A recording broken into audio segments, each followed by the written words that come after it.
l'environnement, parler des voitures d'occasion. Mais chez nous ici, là, on sait que quand on dit voiture d'occasion, on appelle ça France au revoir. Sauf pour le coup, on a demandé... on appelle ça France au revoir. Donc pour le coup, quand on demandait de parler, elle ne voulait pas m'interroger. Finalement, elle était obligée de m'interroger. J'ai trop levé ma main, j'ai levé ma main même. Donc je voulais dire, on dit qu'est-ce qui contribue aussi à la pollution de l'environnement. J'ai dit que French goodbye, non French forever.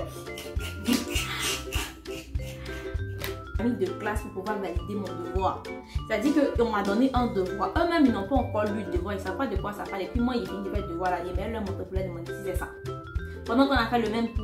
Pendant que anglais, ils ne sont pas mieux que moi. Donc voilà, c'était un peu à ce stade-là que j'étais. Donc j'avais besoin. J'ai voyagé. J'ai voyagé. C'est l'heure de quitter le pays pour partir valider le diplôme. Parce que en ce temps-là, pendant ce temps-là, cette période-là, on ne donnait pas, on ne délivrait pas le diplôme à Bassam. Donc il te fallait partir pour graduate. C'est ce qui s'est fait. Donc, en arrivant aux États, j'arrive aux États-Unis, je dois aller faire encore des cours d'anglais. Voilà. Donc, les cours d'anglais, ça se passait très bien, très bien. Les professeurs ne parlaient pas français du tout. Donc, ça veut dire que je comprends anglais. Voilà. Donc, mais cette phrase dans ma tête là, allait ressurgir quand j'allais commencer mes cours universitaires.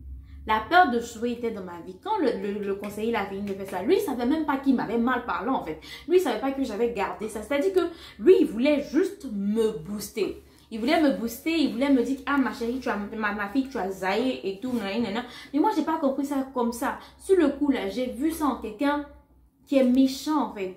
Qui ne voulait pas mon bien. Voilà. Donc, j'ai gardé cette phrase-là dans mon cœur et ça m'a fait du mal. J'ai gardé au point où le monsieur qui est gentil, qui cause avec tous les élèves l'aimaient. Actuellement, tu dis son nom à l'école, tous les élèves l'aimaient en tout cas, je ne sais pas maintenant, mais tous les élèves l'aimaient. Mais moi, je suis la fille, non. C'est-à-dire que quand je le vois de loin, je change de route. Il ne veut même pas être en sa présence. C'est-à-dire, je peux être en train de causer avec mes amis et je disparais. Et quand je disparais, elles savent que non, du genre le conseiller est dans les parages. Ou même à la cafétéria, souvent quand je le voyais, je me retournais, je partais acheter à le groupe moyen. Parce que je ne voulais pas le croiser. Pourtant, les rares fois où on arrivait à se croiser, se parler, il était cool, il était nice. En tout cas, il peut poser des questions sur mon avenir, mais bref, sa phrase qu'il a dit là, est restée dans mon cœur et j'ai voyagé avec. Après, quand j'arrive, j'ai voyagé avec. J'arrive, comment on appelle, pour terminer mes études universitaires. Avant ça, je prends des cours d'anglais qui se passent super bien. Je m'entends avec tous les professeurs, c'est bien. Une fois que les cours universitaires commencent, j'ai mal pris mes cours et j'ai échoué. J'étais en train de échouer comment on appelle, à une matière. Vous n'avez pas dit que j'ai échoué. Et là, je me suis souvenue en fait de ce que le monsieur m'avait dit. Il m'a dit, avec ça, toi aussi, tu veux partir à l'université. Et je me suis dit que peut-être que l'université, là, c'était pas fait pour moi en fait. Université en anglais, là, c'est pas fait pour moi. Je devais peut-être retourner soit peut-être à FUPA ou bien en tout cas, c'est pas publicité que je fais, mais c'est que l'université que je connaissais. C'est là-bas que je devais partir en fait. Voilà. Donc, je me disais que mes parents avaient investi autant d'argent pour moi, beaucoup d'argent pour moi. Et puis voilà. Genre, voici ce que je donne comme résultat en fait. Je suis nulle, je ne peux rien faire, blablabla. À un point où je n'avais pas de conseiller. Et on partait comme ça. Il y a des matières, je réussissais. Il y a d'autres aussi, j'avais des notes un peu passables. Et j'avançais comme ça. Jusqu'à ce que on me bloque. On me bloque du système. Pourquoi? Pour la simple et unique raison que je n'ai pas déclaré de major. J'étais la go undeclare. C'est-à-dire qu'on me demande, c'est quoi ta filière, c'est quoi ton major? Je vais répondre undeclare. C'est quoi ton major? Je réponds undeclare. Undeclare qui veut dire filière pas déclarée en fait. Parce que j'avais peur. Et vu qu'on m'avait bloqué du système, j'étais obligée maintenant d'aller voir un conseiller. Et j'ai vu le conseiller. Finalement, j'ai déclaré mon major. Et quand j'ai déclaré mon major, le conseiller là, il a vu un peu mes notes. Il m'a dit que, tu sais quoi, tu peux. Tu es capable de tout. Tu n'as pas fait comme tous tes autres amis qui sont venus, qui se sont dirigés soit en finance ou bien en économie. Tu es venu, tu fais business. Je veux que tu es venu, tu dis que tu aimes le management et tout. Donc, comment on appelle? Vas-y, tu vas réussir.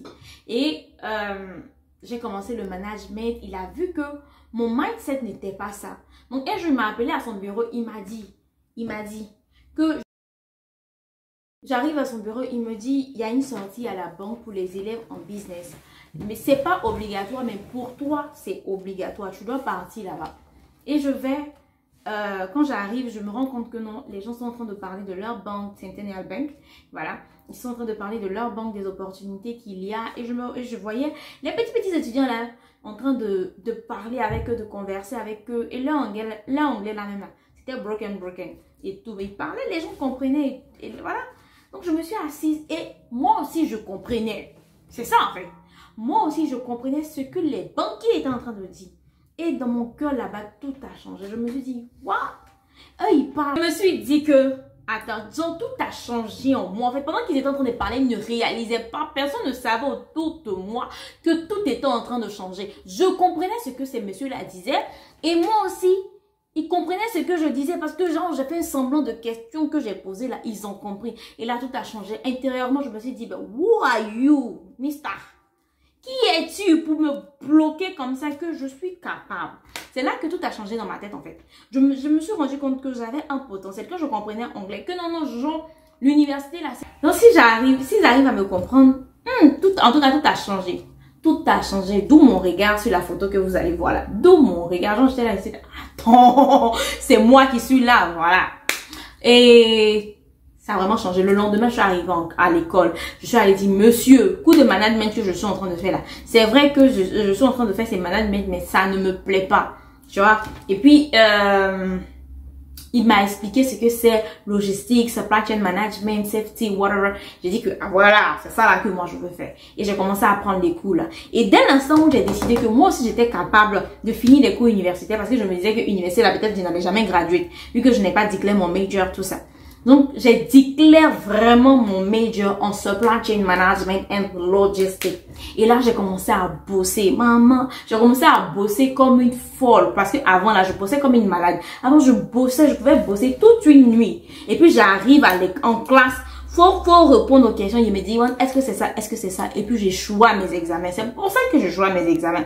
Et maintenant, là, j'ai commencé à bosser comme une folle. J'arrive, je réponds aux questions. Bam, bam, bam. C'est ça, c'est pas ça. C'est ce que je connais, j'écris. Et ça marchait. J'arrivais à valider mes classes comme ça jusqu'à ce qu'en fin de semestre, genre, j'ai 3A, 1B. Ce qui n'arrivait pas comme ça, hein. Avoir un B pour moi, c'était waouh, quoi. Ça n'arrivait pas comme ça. J'ai 3A, j'ai 3A, 1B. 1B là, et le B là, mais c'est 88. S'il te plaît. Ouais. Voilà. Le B là, c'était un B 88. Donc, après ça là, j'ai commencé à recevoir des messages de sororité. C'est sororité, on dit non? Sororité, moi aussi, j'ai reçu Honor Student. Genre, on m'a envoyé un message de Honor Student, on m'a envoyé un message de sororité, genre, je pouvais appliquer dans ces groupes-là. En tout cas, je rêvais de ça, je rêvais de pouvoir faire ça. C'était quelque chose qui me plaisait, mais avec mes notes, mais avec mon mindset, je ne pouvais pas. Et j'ai commencé à avoir ce genre de lettres. J'étais tellement contente, tellement contente que je suis allée voir mon advisor, il m'a dit tu as le choix mais tu n'es pas obligé de faire en supply chain management avec un GPA qui me plaisait et j'ai réalisé qu'en fait je pouvais faire tout ce que je voulais. Moralité de l'histoire, ne laisse pas quelqu'un te dicter ta vie en fait, parce que le monsieur aussi, il a fini de parler, lui il était tranquille, il vivait sa best life et moi j'ai gardé son histoire, ce qu'on appelle ses paroles de 2012 à 2016, c'était 2016, ouais 2017, c'était vraiment horrible en fait. Ma vie ressemblait à un cauchemar parce que à l'intérieur j'étais broke, je me disais que je ne pouvais pas graduate, je me disais que l'anglais c'était pas pour moi, mais aujourd'hui look at me, I'm speaking English, même si c'est broken, je parle anglais et on me comprend, je parle anglais et on me comprend, je n'ai rien à enseigner à qui que ce soit. Donc quel que soit ce que tu es en train de faire, que si tu as un projet que tu veux entreprendre, s'il y a quelque chose qui te plaît, que tu as envie de faire, fais-le. Ne laisse pas les gens t'empêcher d'atteindre tes objectifs. Voilà ce que je voulais en tout cas, c'est la moralité de l'histoire qui est là. Ne laisse pas les voix de quelqu'un, la voix de quelqu'un tracer ta destinée. Ou bien, c'est pas parce que lui là a dit ça, c'est pas parce que...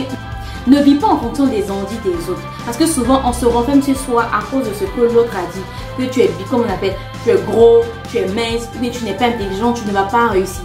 Fais ce que ton cœur... Que ce que tu fais là est en accord avec ce que tu penses, avec ton cœur, et que tu penses que celui qui t'a créé là est d'accord avec là. Go ahead. Les gens ne vont jamais t'applaudir dans les débuts. Ils vont se moquer de toi comme on se moquait de moi. Mais aujourd'hui, ils ont besoin de moi pour donner des cours. Aujourd'hui, ils ont besoin de moi pour être translator. Donc, sur ce, je vous kiffe, je vous love. Prenez votre vie en charge. Ne laissez pas les autres vous influencer. Bisous chez vous.